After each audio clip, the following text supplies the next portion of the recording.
안녕하세요. 재미있는 발명 이야기 으뜸과 버금입니다. 오늘은 도로 위에 수호신 교통신호등에 대해 얘기해 볼까 합니다. 현재는 도로 곳곳에서 볼 수 있는 신호등이지만 초기에는 존재하지 않았다. 산업혁명 이후 도시의 교통량이 증가하면서 도로 위의 질서를 유지할 필요성이 커졌고 이에 따라 신호체계가 등장하게 되었다. 최초의 신호등은 1868년 영국 런던에서 등장했다. 당시 런던의 국회의사당 근처에서 마차와 보행자들이 뒤섞이며 혼잡한 상황이 심각해지자 철도 신호 시스템을 기반으로 한 신호등이 도입되었다. 이를 최초로 발명한 사람은 영국의 J.P. 나이트이며 세계 최초의 교통신호 시스템을 고안한 인물이다. 이 신호등은 가스등 방식으로 설치되었고 경찰이 직접 조작하며 사용했지만 결국 가스 폭발 사고가 발생하면서 안전상의 문제로 운영이 중단되었다. 이후 1914년 미국 클리블랜드에서 전기식 신호등이 처음 등장하였다. 이때 사용된 색깔은 빨강과 초록 두 가지뿐이었다. 이 신호등은 클리블랜드 경찰국과 전기회사가 협력하여 개발했다. 당시에는 벨소리로 신호 변경을 알리고 경찰이 직접 조작하여 신호 변경했다고 한다. 당시의 신호 체계는 정지와 진행만을 표시하는 방식이었기 때문에 현재와 같은 노란색 신호는 존재하지 않았다. 그러나 이러한 신호 방식에는 한 가지 문제가 있었다. 빨간불에서 초록불로 바로 전환될 경우 운전자들이 준비할 시간이 부족하여 사고 위험이 증가했던 것이다. 이러한 문제를 해결하기 위해 1920년 미국 디트로이트에서 최초로 노란색 신호가 추가되었다. 이른바 삼색 신호등의 탄생이었고 이는 미국 경찰관 윌리엄 포츠가 처음 발명했다. 노란색 신호의 역할은 운전자들이 미리 신호 변화를 인지하고 급정거하거나 사고를 일으키는 문제를 줄일 수 있었다. 이후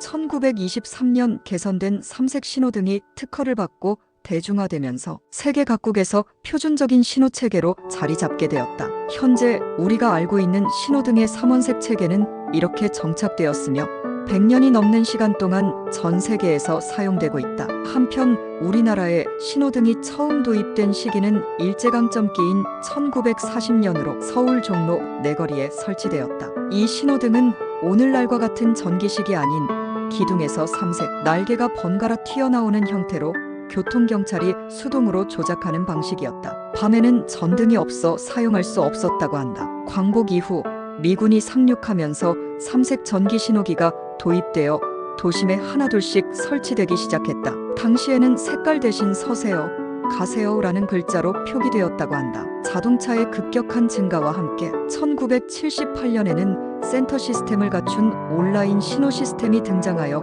교통정체 해소에 기여하였으며 1990년대에는 도시부의 교통량 증가로 실시간 신호 제어 시스템이 도입되어 각 도시별로 운영되고 있다. 기술이 발전함에 따라 신호등 역시 변화하고 있다. 단순히 색깔로 신호를 전달하는 방식에서 벗어나 스마트 기술이 접목된 신호 시스템이 등장하고 있다. 예를 들어 교통량을 실시간으로 분석하여 자동으로 신호 시간을 조절하는 AI 기반의 신호등이 개발되고 있으며 보행자와 자율주행 차량을 위한 새로운 형태의 신호체계도 연구되고 있다. 초기의 신호등이 단순히 두 가지 색으로 운용되었던 것처럼 미래에는 우리가 익숙한 삼색 신호체계가 또 다른 방식으로 발전할 가능성이 크다. 과거의 교통신호등이 어떻게 변해왔는지를 살펴보면 앞으로의 변화 또한 흥미롭게 다가올 것이다. 교통신호등은 처음부터 지금과 같은 모습이 아니었다. 빨강과 초록 두 가지 색으로 시작되었지만 사고를 예방하기 위해 노란색이 추가되면서 현재의 삼원색 신호 체계가 완성되었다. 이후에도 신호등은 계속 발전하여 현대에는 스마트 기술이 접목된 시스템이 등장하고 있으며 앞으로도 더 진화할 가능성이 크다. 이처럼 우리가 일상적으로 사용하는 것들도 그 기원과 변천사를 살펴보면 흥미로운 이야기들이 숨어 있다. 교통신호등 역시 단순한 도로 시설이 아니라 안전과 효율성을 위해 끊임없이 발전해온 중요한 기술 중 하나라는 점을 기억할 필요가 있다. 도움이 되셨다면 좋아요, 구독 부탁드립니다.